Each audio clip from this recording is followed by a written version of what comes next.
Let's be honest, AirTags are amazing, until you try squeezing one into your wallet. Bulky, awkward, and constantly in the way. SwitchBot thinks they have solved that problem with this, the wallet card. It is slimmer, cheaper, and claims to do everything an AirTag can, plus more. But what's the catch? Let's find out. Hi, my name is Nick, this is Technic Studio. On this channel I'm doing unsponsored, honest reviews. Let's get into it.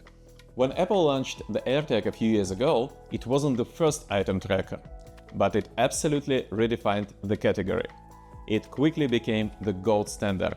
But now, other companies are starting to innovate on that concept, adding new and clever features. And I think SwitchBot Card is a perfect example of that evolution. First, a quick unboxing. Inside you get the usual paperwork, the card itself, and a short lanyard. Pretty minimal, but honestly, what else do you need? The card comes in black. As far as I can tell, that's the only option, at least here in Europe. It is made of a standard hard plastic. No soft touch finish or premium materials here, but let's talk about what really matters, the size. The card measures 2.5 mm thick. For comparison, a standard band card is about 0.8 mm and naked AirTag is chunky 7.8 mm. So while it's thicker than a credit card, it is significantly thinner than an AirTag.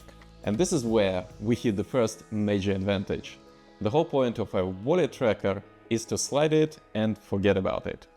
If you have ever tried to use an AirTag in your wallet, you know the struggle. It's round, bulky, shape is awkward.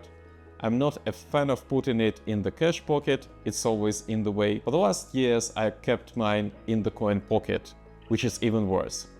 First, the coins scratch the AirTag, but more importantly, every single time I need a coin, the AirTag is right there, getting in my way. This is why the card form factor is a game changer. You just slide it into a card slot and it disappears. It's designed for the space it occupies. But the form factor is just the beginning. This card is packed with extra features. First, the obvious one, tracking your wallet. It uses Apple's Find My network, so it works almost exactly like an AirTag. You open the app and you can see its location on a map. And the word almost is important. More on that in a bit. Second, if you are in the SwitchBot ecosystem, you can use this card as an NFC key for a SwitchBot lock. Now, modern SwitchBot keypads already have face recognition, fingerprint scanners, and passcodes. So this is just one more way to get in. It could be handy if you need to give someone temporary access without adding them to the app. It's a niche feature, but it's a nice bonus. But the third feature is where things get really interesting. This one is a big deal, reverse phone tracking. If you can't find your phone, you just press the button on the card and it forces your phone to play a sound. And yes, this works even if your phone is on silent, which is an absolute lifesaver. By the way, that's not my ringtone, it's the default alert that card triggers. And while we are on the topic of sounds, check out this one the card itself makes when you pin it from your phone. It has this cool 8-bit retro gaming vibe to it. So you can see the appeal here. It is thin, it solves a real problem, it has more functionality than an AirTag, and it costs less. But there is a big drawback that you absolutely need to be aware of. Two actually. First, this card cannot be recharged, and the battery is not replaceable.